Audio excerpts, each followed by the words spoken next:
Hey, large images are the #1 reason websites load slowly. I'll show you how to fix it in 30 seconds. For free without uploading your photos to any server. Most people don't realize their images are way too large. A photo straight from your camera or Figma can be 4, 5, even 8 megabytes. For a website, you want it under 200 KB. That's the difference between a 3-second load time and a 0.5-second load time. And Google ranks faster pages higher, so let me show you the tool I use. Link is in the description. Head to the site and click Start Converting. Switch the mode to Compress Image. Drop your image in. I'm using a photo straight from my camera. 2 megabytes, way too large for a website. Set your target file size. I'll go with 1 MB. Plenty for good quality on the web. Hit compress. Done. Look at that.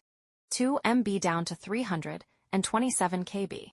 85% smaller, and the image still looks completely sharp. Let me open the file so you can see. No visible difference at all. The whole thing ran in your browser.